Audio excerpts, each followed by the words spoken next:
The marble lobby of the Halford Grand shimmered under soft morning light, the kind that made the gold trim on every column glow. Guests in tailored suits lingered near the coffee station, their murmured conversations mixing with the quiet clink of porcelain cups. And then, cutting through that polished calm, came a voice sharp enough to turn heads. "Security, get this woman out of here before she takes something that doesn't belong to her." Every eye turned. A tall woman in a fitted navy dress, hair swept into a perfect bun, had her hand clamped around the arm of a younger woman in a simple blazer. Her nails dug in like she was holding onto a thief. "Ma'am," the younger woman said, her voice low but steady, "I think you've made a mistake." The older woman laughed, the sound quick and bitter. "Oh, I don't think so.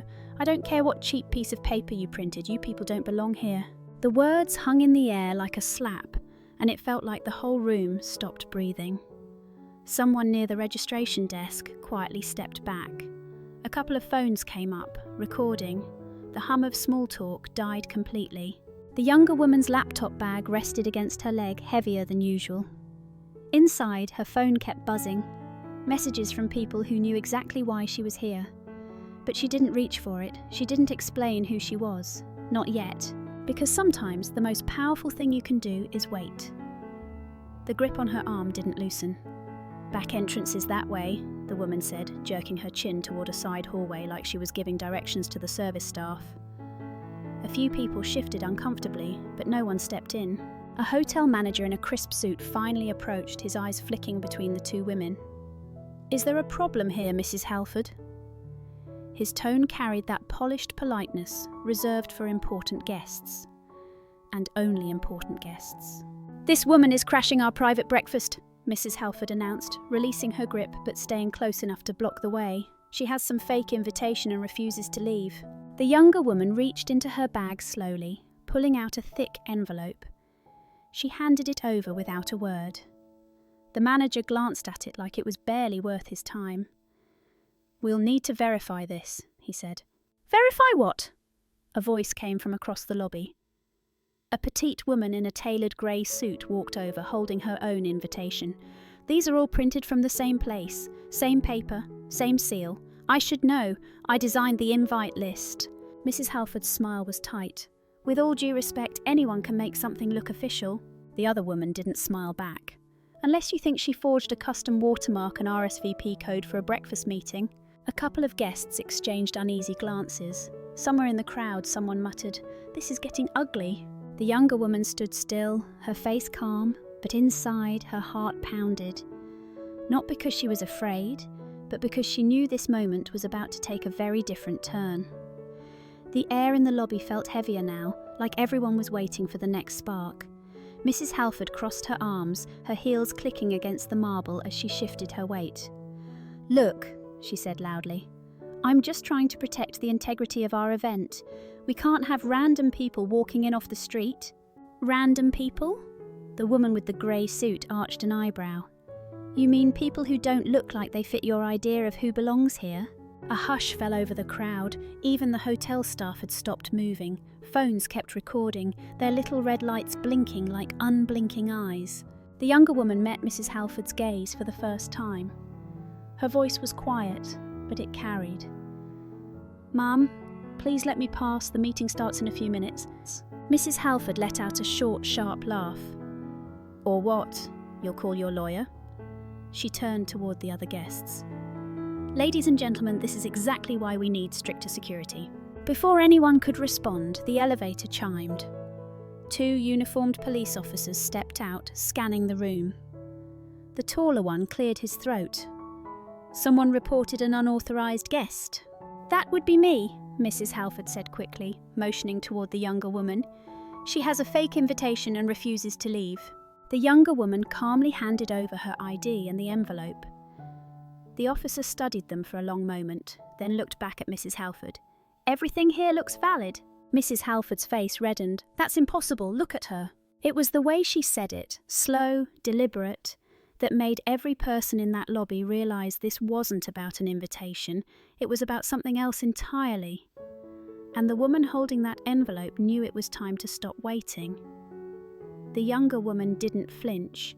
She just took a slow breath, then reached back into her bag. When her hand came out, it wasn't holding the envelope anymore, it was holding a small leather case. She opened it, and the light from the chandeliers caught on a platinum-coloured badge, the kind used for top-tier access. The crowd leaned in. Even the officers exchanged a quick glance. "This," she said evenly, "is my pass. Not just to this breakfast, to every closed-door meeting happening here today." Mrs. Halford let out a brittle laugh. "Where'd you get that? Borrowed from someone who actually belongs here." The woman in the grey suit stepped closer, her eyes scanning the badge. Her expression shifted almost instantly. "Oh my God," she murmured, barely above a whisper. "What?" Mrs. Halford snapped. "That's the sponsor badge," the woman said, turning so everyone could hear. "The people wearing those aren't just invited guests, they're the ones paying for this entire summit." The room went quiet except for the faint hum of the air conditioning. All around them, people who had been recording now held their phones a little lower, uncertain. The younger woman's voice stayed calm, but her words carried weight. "I could have explained this earlier," she said, "but I thought it might be worth seeing how far you'd take this." Somewhere near the back, a man in a dark suit gave a low whistle, like he already knew what was coming. Because in rooms like this, power has a way of revealing itself, and the reveal was only just getting started. Mrs. Halford's smile faltered, but she didn't back down. "A sponsor badge doesn't mean you're actually important," she said, her voice pitched high enough for everyone to hear. "For all we know, you're just someone's assistant running errands." The younger woman tilted her head, almost like she was deciding whether to answer. Then she reached into the side pocket of her bag and pulled out a single business card. She didn't hand it to Mrs. Halford. She gave it to the taller officer instead. He glanced at it, then blinked, reading the name twice before passing it to his partner. The second officer looked up at her with a mixture of surprise and respect. Mrs. Halford snatched the card from their hands. Her eyes skimmed the letters out loud, dripping with disbelief. Amara Lewis, Chief Executive Officer, Nova Reach Group, never heard of it? From somewhere to the right, a man in a dark suit let out a short laugh. "That's because you're not paying attention. Nova Reach is the main sponsor of this summit. They also own Halford Strategies."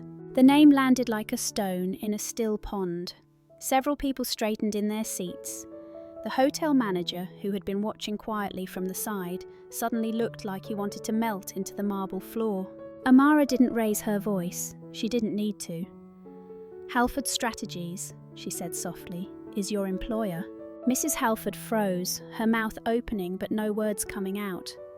Around her the shift was visible. The guests leaning forward, the phones coming back up, the room holding its breath. And Amara, standing there in her simple blazer, knew she finally had everyone's full attention. For a long moment, no one moved. The only sound was the soft hiss of the espresso machine behind the lobby bar. Mrs. Halford blinked like she was trying to process what she'd just heard. That's not possible," she stammered. "Mr. Halford owns Halford Strategies." Amara's gaze stayed steady. "He did, until 3 weeks ago. Nova Reach bought a controlling share. The paperwork was finalised yesterday." She paused just long enough for the words to settle in. "Which means I am now your boss." Gasps rippled through the crowd. Some of the people who'd been standing close to Mrs. Halford took a step back, as if distance could protect them from the fallout. The hotel manager's phone buzzed in his pocket, but he didn't dare check it. Mrs. Halford shook her head, her voice shaking now. "You can't just—" "I can," Amara interrupted gently, "and I already have." It wasn't said with cruelty, but with a calm finality that carried more weight than shouting ever could. She turned slightly, letting her eyes sweep the room. "What happened here this morning isn't just about me. It's about how quick we are to decide who belongs and who doesn't, based on nothing more than a glance." Several guests shifted uncomfortably. A man near the back lowered his phone, no longer sure if he wanted to be caught on camera. Amara's voice softened, but it didn't lose its edge. "I've been on the other side of moments like this before. I know what it's like to have someone's opinion of you set before you've even said a word. And I'm telling you now, that ends here."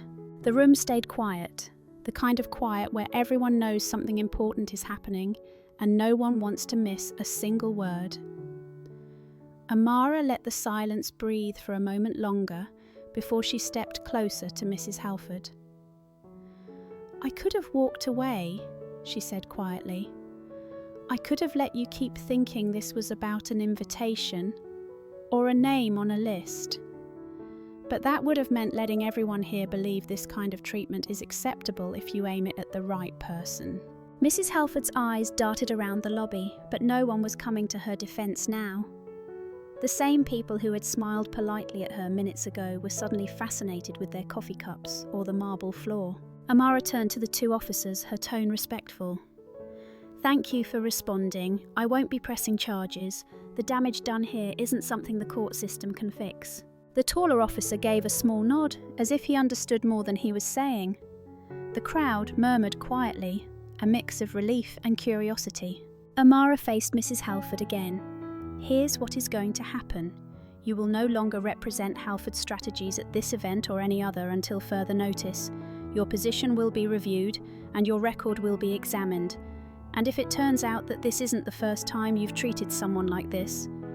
She let the sentence hang, the implication crystal clear. Mrs. Halford swallowed hard, her perfectly painted lips trembling. I didn't know who you were." "That's the problem," Amara replied, her voice still calm but carrying across the room.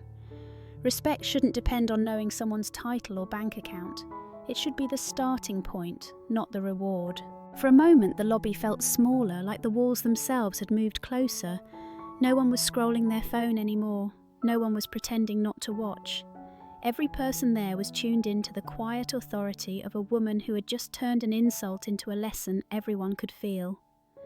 The officers stepped away, blending back into the crowd, before quietly leaving through the main doors. A few guests whispered to each other, but most stayed silent, still processing what they had just seen.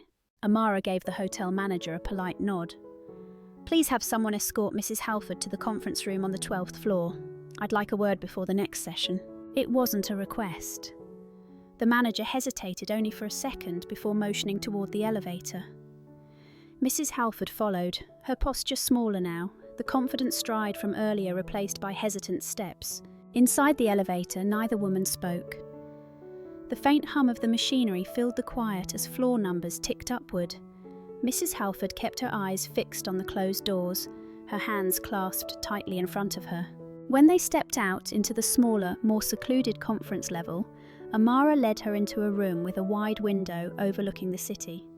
The space was empty except for a long table, a carafe of water, and 2 chairs. "Sit," Amara said gently, pulling out the other chair for herself. Mrs. Halford obeyed, folding her hands on the table. "I suppose this is the part where you fire me," she said, her voice low and flat. Amara leaned back slightly. "That would be the easy part." Mrs. Halford looked up, confusion flickering in her eyes. "I'm not interested in easy," Amara continued. "I'm interested in whether you understand what just happened, not to me, to you." A beat of silence passed. The city skyline stretched behind them, sunlight catching on the glass of distant buildings. "This morning," Amara said, "you decided who I was before I even spoke. And the truth is, it's not just me you've done that to. I need to know why, because if you can't see it, you can't change it." For the first time since the confrontation began, Mrs. Halford's shoulders slumped. She didn't answer right away, and maybe that pause was the first honest thing she'd done all morning. Mrs. Halford's eyes stayed on the table, as if the grain of the wood might hold the right words for her. When she finally spoke, her voice had lost the sharpness from earlier. "I grew up believing there were only so many seats at the table," she said quietly.